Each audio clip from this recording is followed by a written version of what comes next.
Continuar con nuestro programa, pues invitamos a la doctora a nuestra conferencia magistral Enfermedades neurodegenerativas, la transición democrática y epidemiológica.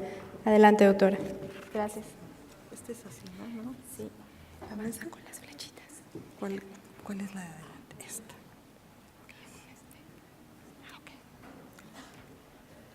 Bueno, muchas gracias por la invitación a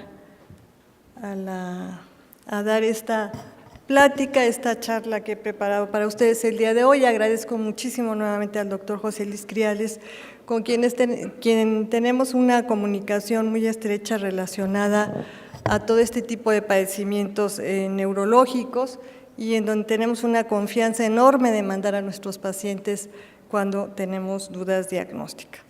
He escogido el tema de las enfermedades neurodegenerativas, ya se habló de la enfermedad vascular cerebral, de la epilepsia, y yo quisiera enfocarme a las transiciones demográfica y epidemiológica que está pasando en nuestro país, una transición epidemiológica incompleta y una demográfica en fase ya muy avanzada.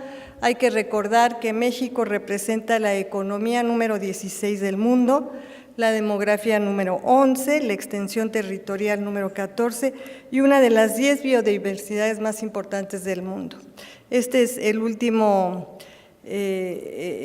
censo que tiene el Foro Mundial, en donde México estaba en la economía número 11 y ahora estamos en la economía número 16 y no sabemos cómo vamos a estar.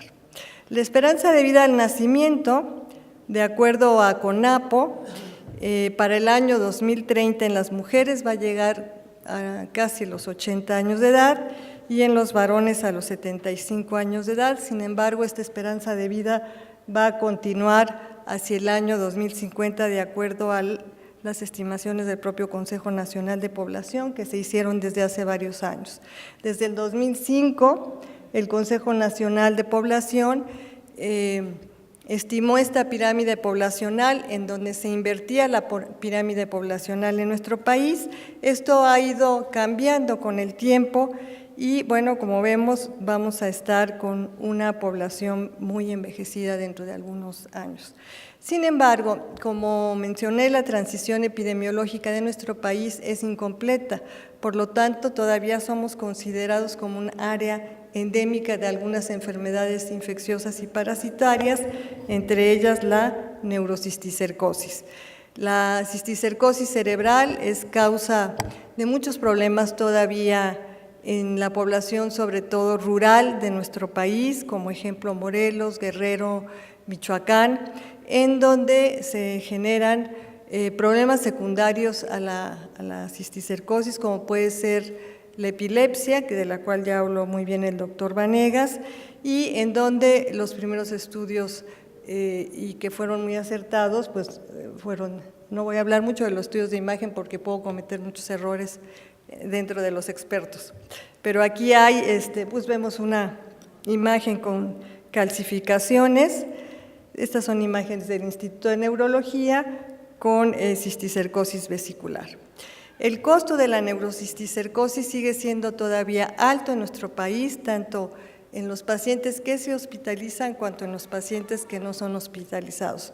Muchos de ellos tienen que tomar de manera crónica medicamentos como los antiepilépticos y también la mayoría de ellos pueden estar en condiciones de pobreza y no tener los recursos necesarios para el manejo de la enfermedad. La pirámide poblacional que estimó el INEGI desde el 2010 mencionaba que íbamos a tener esta población envejecida para el año 2050 y sabemos que cuando una población tiene del 8 al 10% mayor de 60 años, o sea, muchos de los de aquí podemos ya ir contando, esto ya se conoce como una población envejecida. O sea, México tiene una población ya envejecida. En relación a eso, la población general, el 2% presenta algún tipo de discapacidad, pero 40% de ellas se presenta en adultos mayores de 60 años y mucho más aquellos que pasan los 80 años, mucho más en las mujeres que tienen una sobrevida mayor, pero que también cuentan con un deterioro funcional mucho mayor que los varones. El envejecimiento trae consigo el aumento de enfermedades crónico-degenerativas, en este caso estamos hablando de las enfermedades neurodegenerativas, una evolución asintomática en fases iniciales, tienen una evolución muy prolongada con irreversibilidad del daño generalmente, el tratamiento es habitualmente sintomático y generan una gran discapacidad, así como una enfermedad familiar y en el entorno de su comunidad. El número total de habitantes y de personas mayores a nivel mundial se estima para el año 2050 que va a ser mayor en los países en vías de desarrollo, es decir, nosotros estamos entre esos países. ¿Cuál es el costo que esto significa? En una reunión que hubo en el 2010 en la Unión Europea, se estableció que en Europa el costo de las enfermedades cerebrales significaban al costo que incluían las enfermedades cardiovasculares, el cáncer y la diabetes juntos. Es decir, esto llama la atención porque no se le ha dado, y comentaba con el doctor Vanegas hace rato, la importancia a este grupo de enfermedades que merecen en el desarrollo y en las políticas de salud pública para su prevención y manejo. Las enfermedades neurodegenerativas más frecuentes, ya lo mencionó el doctor Criales, son la enfermedad de Alzheimer en primer lugar y después la enfermedad de Parkinson. Y bueno, esto se debe a que la población está envejeciendo un poco más en todo el mundo debido a los mejores servicios sanitarios, debido a la atención médica. Entonces, se van a seguir desarrollando y se esperan cifras más altas. Cuando la población o las personas tienen de 80 a 85 más años de edad, tienen un riesgo de desarrollar mayor la enfermedad de Alzheimer en un 50%, lo cual es bastante impresionante, ¿no? Diría yo. ¿Qué es la enfermedad de Parkinson? La enfermedad de Parkinson es enfermedad degenerativa crónica. Ahora sabemos que es una enfermedad multisistémica y no relacionada solamente al sistema nervioso central, que se presenta en 1 de cada 100 personas mayores de 60 años de edad. Hay 60,000 casos nuevos al año. Se considera que hay más de 5 millones de personas con enfermedad de Parkinson en el mundo. ¿Qué sabemos en nuestro país? No hay un estudio epidemiológico que avale metodológicamente, pero tenemos algunas estimaciones. De acuerdo al censo poblacional del 2010 y la cantidad de mexicanos que somos actualmente, el 9.1, más o menos, entre el 9.1 y 9.8 de la población, ya es arriba de los 60 años, por lo tanto, si el 1 al 2% de la población es mayor de 60 años, se considera que pudiéramos tener esta cantidad de personas con enfermedad de Parkinson. Si lo extrapolamos a la prevalencia que está estimada en Estados Unidos, podemos llegar a un número mayor con enfermedad de Parkinson en nuestro país. Esto se refleja en la atención de consultas, esto es hasta el 2013 porque fue una publicación que hicimos, pero que sigue continuando al 2017 y ustedes pueden ver el aumento en la frecuencia de la atención en pacientes con demencia y con enfermedad de Parkinson. En relación a la epidemiología de la enfermedad de Parkinson, más o menos entre 25 y 40%, depende del estudio que se analice, de ellos desarrolla demencia. Este es un problema bastante serio debido a la degeneración y la inclusión de cuerpos de Lewy en las cortezas cerebrales y límbicas. El riesgo entonces de desarrollar demencia en estos pacientes va de 1.7 a 5.9 veces mayor que en población normal. La mortalidad y la demencia en estos pacientes tendrá que ver con la influencia de los factores de riesgo que la producen, como es el inicio de la enfermedad de Parkinson, la duración de la enfermedad y la presencia de algunos otros marcadores como la apolipoproteína E. parece ser que esto tuviera que ver con la mortalidad en los pacientes con enfermedad de Parkinson. En poblaciones mestizas mexicanas, en nuestro país trabajamos esta población de enfermedad de Parkinson, en donde se ha encontrado la apolipoproteína E4, el alelo 4.3 de su genotipo asociado con la enfermedad de Parkinson. En los estudios de neuroimagen, no me voy a meter mucho en ello, estoy con los expertos, sobre todo con el doctor Criales, y podría no ser muy fina. Pero sí, inicialmente se utilizaba, como lo mencionó él, para descartar patologías estructurales potencialmente reversibles, como pudieran ser algunos tumores, hematomas, hidrocefalia, que pueden pues, producir síndromes parkinsónicos e iniciar con este tipo de síntomas.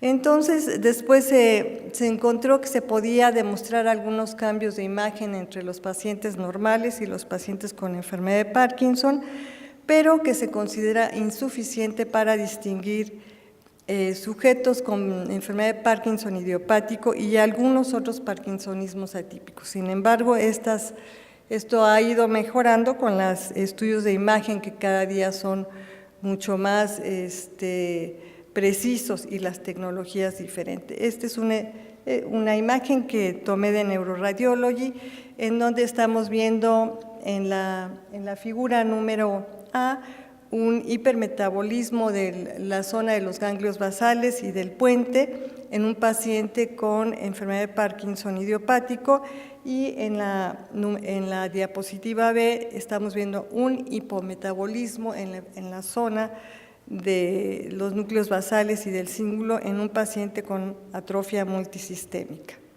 Este es un estudio de PET con DTBZ que muestra un estudio normal, y en el otro un estudio con paciente con enfermedad de Parkinson. Este es igualmente un estudio normal, y este es un estudio que muestra estas figuras de alas de águila que ahora se están detectando para acercarnos más al diagnóstico de enfermedad de Parkinson. También se están estudiando algunas otras maneras de ver cómo los estudios de imagen nos pueden ayudar un poco más, como es la resonancia magnética por protones, la espectroscopía, y en este estudio lo que vimos fueron algunos cambios en pacientes que tenían enfermedad de Parkinson con psicosis y en enfermedad de Parkinson sin psicosis, y nos dio algunos estudios en algunos trazadores de neurotransmisores como el glutamato, diferencias en sus concentraciones en los pacientes que tenían enfermedad de Parkinson con psicosis. ¿Quién puede diagnosticarla? ¿Quién debe diagnosticar la enfermedad de Parkinson al inicio? ¿Y cómo se está presentando los síntomas premotores y los síntomas motores? Como mencioné, es una enfermedad multisistémica. Después de muchas décadas se ha llegado a saber esto. Por fin tenemos más elementos para decir que los síntomas premotores se presentan muchos años antes de la enfermedad, y que desafortunadamente a la hora que llegan con el neurólogo son pacientes que ya llegan con una pérdida neuronal de la sustancia negra mayor del 50% y con síntomas motores en donde el diagnóstico clínico es relativamente fácil porque llegó en etapas más avanzadas. Aquí podemos ver los síntomas premotores que presentan nuestros pacientes, habitualmente constipación y estreñimiento de manera muy importante, alteraciones conductuales del sueño, hiposmia, depresión. La depresión es uno de los datos más importantes que precede a los síntomas motores de la enfermedad de Parkinson, en donde después ya viene la bradicinesia, los movimientos anormales, generalmente el temblor y la rigidez, así como otros como pueden ser la fatiga y los dolores, y en algunas ocasiones con deterioro cognitivo leve al inicio. Posteriormente ya viene la etapa más avanzada con fluctuaciones y discinesias, tanto por la enfermedad cuanto por el tratamiento con levodopa, síntomas urinarios que pueden ser muy discapacitantes, deterioro cognitivo y demencia. Y después los síntomas neuropsiquiátricos como la psicosis, en donde ya el paciente puede presentar muchas complicaciones para su manejo. Entonces, derivado de todo esto, nosotros también hemos estudiado algunos cambios donde pudiéramos ayudar a atender a los pacientes en estos síntomas no motores, como es la respuesta ortostática de la tensión arterial. Nuestros pacientes se caen fácilmente. Hay que evaluarlos desde el punto de vista cardiovascular y desde el punto de vista de la respuesta de la tensión arterial porque están alterados. De otra manera, también hay que vigilar mucho la nutrición de estos pacientes. Hay muchos reportes que informan que estos pacientes tienen una mala nutrición. El trastorno de motilidad del tubo digestivo también les impide tener una alimentación adecuada, pero también hemos visto en nuestro país que hay un sobrepeso en estos pacientes, lo cual no les ayuda a la movilidad. La prevalencia y los factores asociados a la fenomenología de la psicosis en la enfermedad de Parkinson también debe estudiarse de manera importante para prevenir y para poder ayudar al manejo de estos pacientes y relacionarlo con sus factores clínicos y demográficos de tal manera de optimizar su tratamiento. Es muy importante, y ya lo mencionaba el doctor Vanegas, quienes se dedican al tratamiento de la epilepsia, de los neurólogos, neurocirujanos de manera muy específica, o los que se dedican al tratamiento de movimientos anormales, pero también es muy importante que los neurólogos generales sepan manejar estos padecimientos en un inicio y se ayuden con las clínicas de atención especializadas, como es el impacto que puede tener la formación de una clínica de movimientos anormales, como fue en el Instituto Nacional de Neurología y Neurocirugía, en donde debe ser una clínica multidisciplinaria con rehabilitación, con neuropsicología, con psiquiatría, en donde debe haber vínculos con gastroenterólogos, con cardiólogos para el manejo ideal del paciente, y lo cual provoca pues un número mayor de atención de pacientes que debe contemplar el sistema de salud para este tipo de clínicas. Todo esto tiene que ver para tener las determinantes adecuadas para mejorar a la calidad de vida de los pacientes mexicanos. Estos pacientes no se van a curar, pero pueden llegar a tener una calidad de vida bastante decorosa, bastante digna, bastante buena, por lo cual tenemos que tratar ambos esquemas de síntomas, los síntomas motores, que son los que son más aparentes, los más discapacitantes, pero también los síntomas no motores. Bueno, como mencionamos previamente, el envejecimiento de la población va aumentando en nuestro país, pero en todo el mundo también. Aquí tenemos las diferentes regiones del mundo: Europa, Norteamérica, Oceanía, Asia, Latinoamérica y Caribe, África y el mundo entero. ¿Cómo van estas gráficas en aumento? Aquí tenemos unas tablas por edad a la edad de los 80 más o menos en el mundo, en los países desarrollados, en los países no desarrollados. El incremento de personas, entonces, debido a este incremento de edad, pues de las personas con demencia va aumentando, y para el 2025, que ya estamos a un paso, se prevé que haya 1.2 billones de adultos mayores residentes en países en desarrollo, y que para el 2040 el 71% de las personas con demencia va a residir en estos países. Entonces tenemos que tener mucho cuidado con lo que vamos a hacer. En este estudio, que fue un estudio del 2008, pero que fue un estudio pionero para Latinoamérica, en el que el Instituto Nacional de Neurología estuvo muy presente, se vio la prevalencia de las demencias, que no la teníamos clara, tanto en China, India, Cuba, República Dominicana, Perú, México y Venezuela. En este estudio estudiamos la población urbana y la población rural, y ustedes pueden ver una prevalencia de 8.6 y 8.5 más o menos como un promedio, y algunos factores de riesgo que se vieron en la región, como son la edad, el sexo femenino, la historia familiar, el traumatismo cráneoencefálico, la presencia de apolipoproteína E4, el analfabetismo, la baja escolaridad, el deterioro cognitivo previo, el residir o no en un área urbana, la pobreza, el dedicarse a las actividades del hogar exclusivamente, que es un factor positivo, la depresión, la enfermedad vascular cerebral previa, la dieta baja en fibra y el tabaquismo. O sea que habrá que tener mucho cuidado en nuestro país con la baja escolaridad, con la pobreza, con las mujeres que se dedican solo al hogar y no tienen otro tipo de retroalimentación, no porque el trabajo del hogar esté demeritado, por el contrario, las mujeres que trabajan fuera del hogar además tienen doble jornada, la del hogar y la de afuera. Posteriormente se han hecho otras, en el 2012, la encuesta de ENSANUD, la encuesta nacional, donde más o menos tiene una prevalencia semejante a la que ya se había visto antes. Esta encuesta de envejecimiento me parece que actualmente se está ya corriendo la que sigue y vamos a tener números mejores.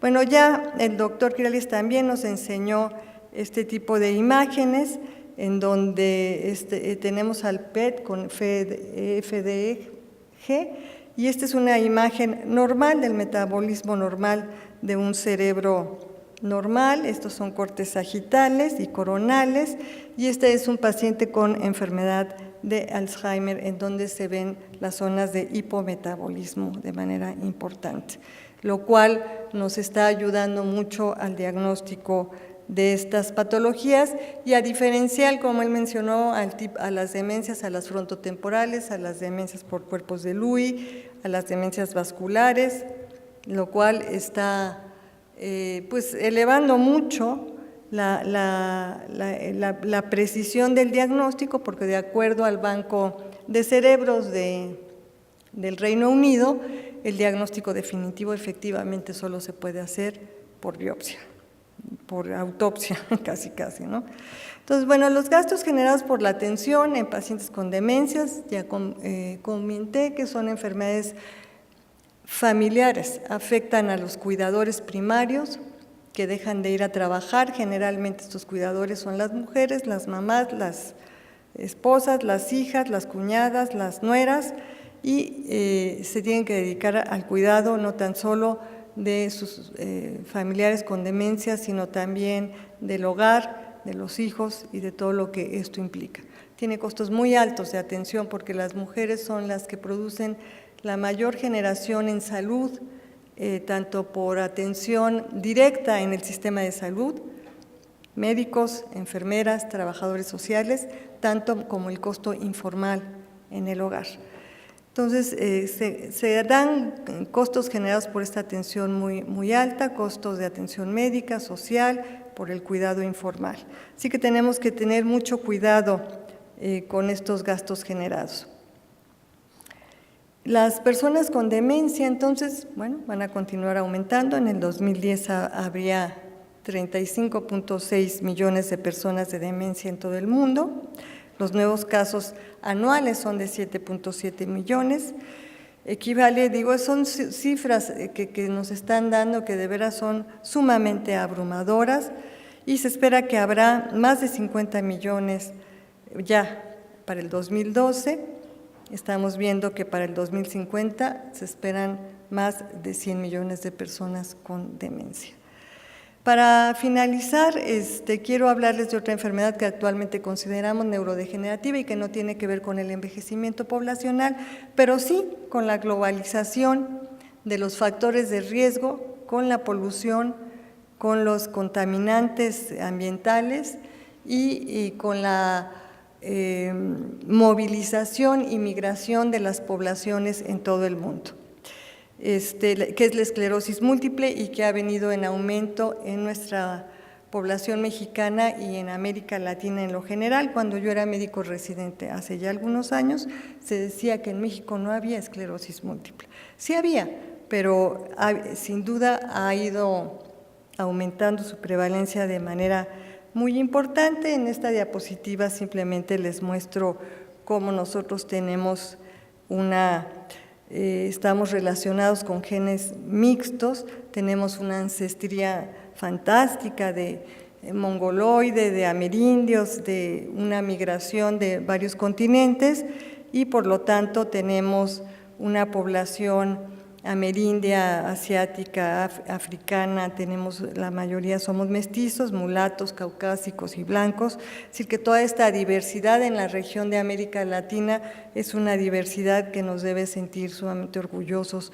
y es una población de estudio con todas estas enfermedades que han venido aumentando, es una oportunidad para el estudio de ellos.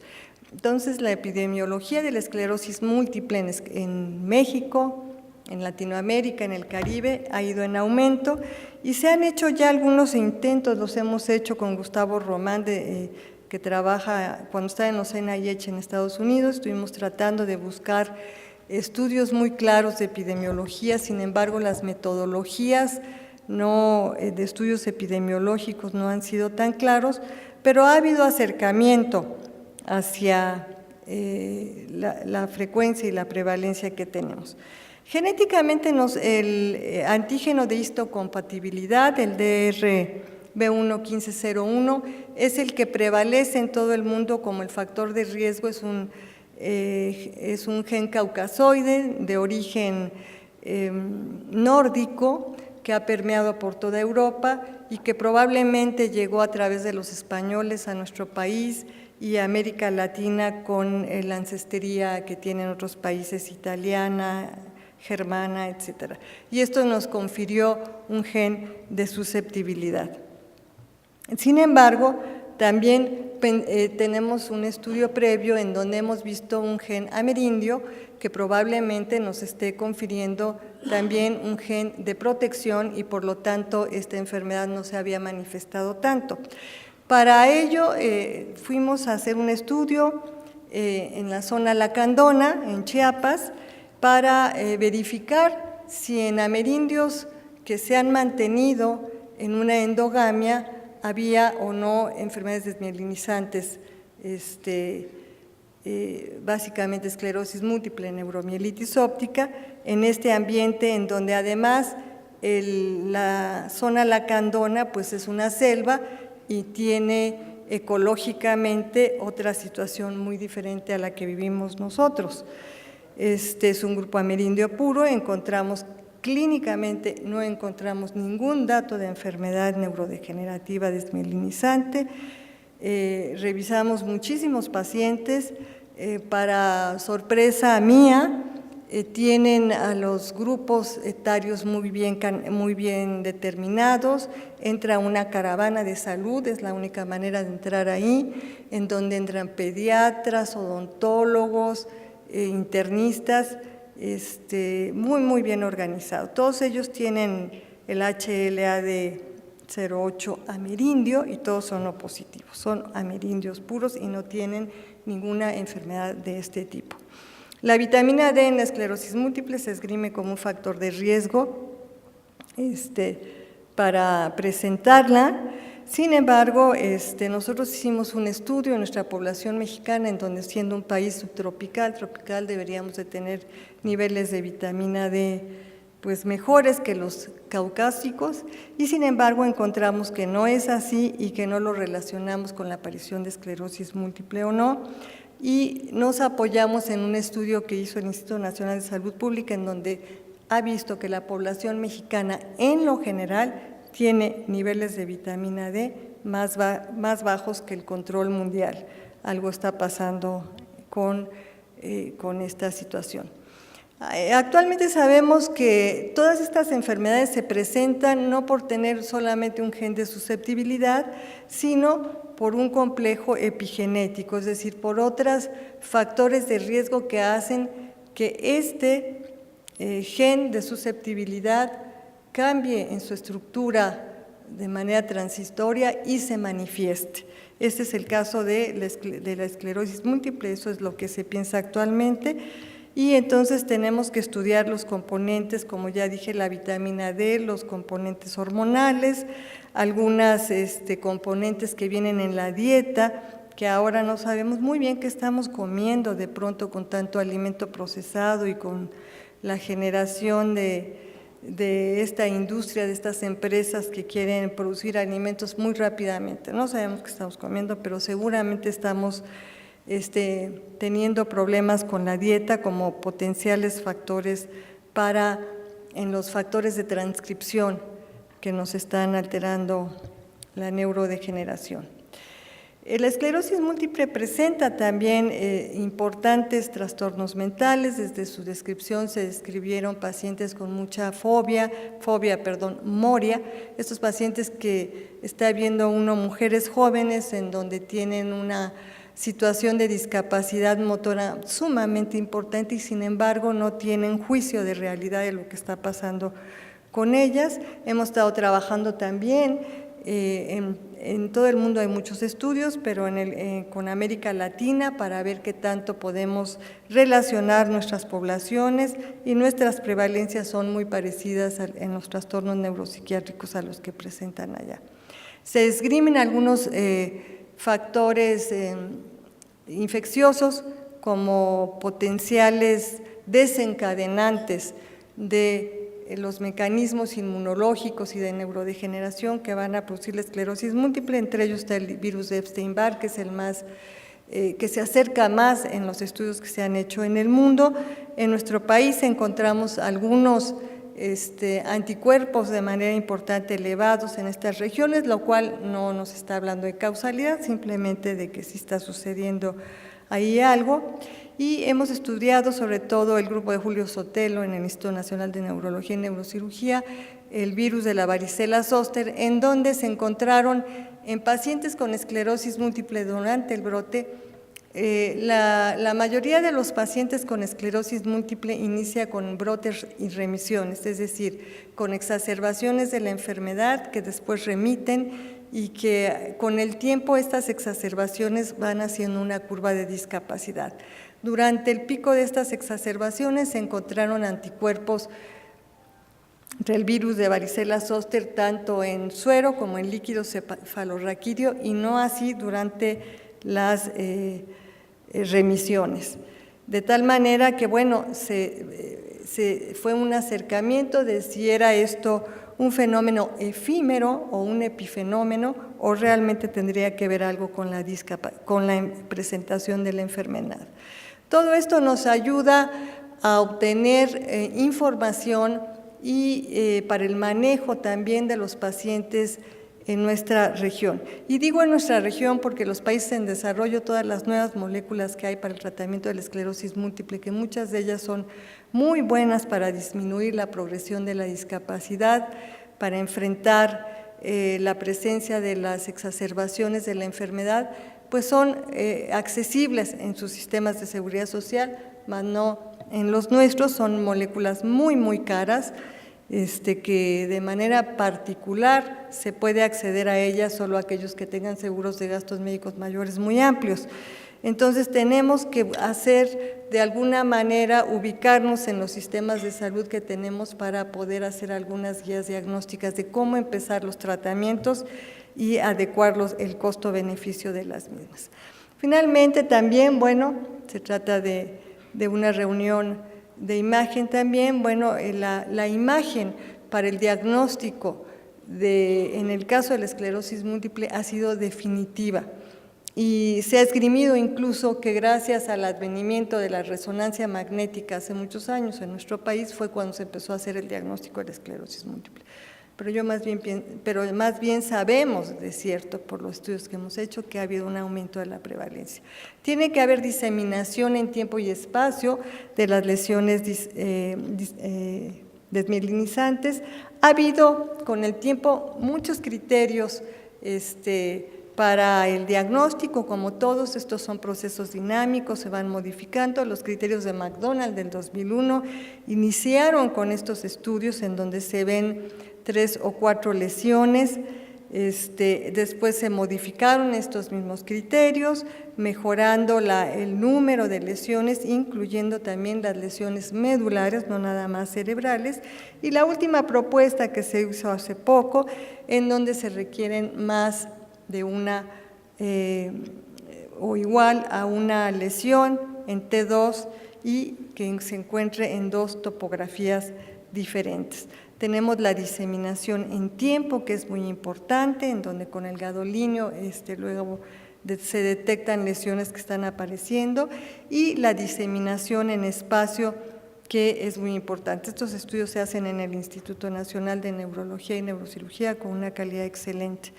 Y el objetivo de estos estudios es determinar el tratamiento, prevenir la frecuencia y severidad de los síntomas, en donde tenemos aquí un esquema con síndromes aislados, desmielinizantes, que son unas etapas subclínicas, y posteriormente empiezan a progresar hasta llegar a la fase secundaria progresiva, que es una fase ya muy discapacitante de la enfermedad y que es la que tenemos que evitar que pasen los pacientes, porque podemos quedarnos aquí ahora en las remitentes recurrentes, pero actualmente ya se habla de pasar a los síndromes clínicos aislados e iniciar el tratamiento en esas etapas.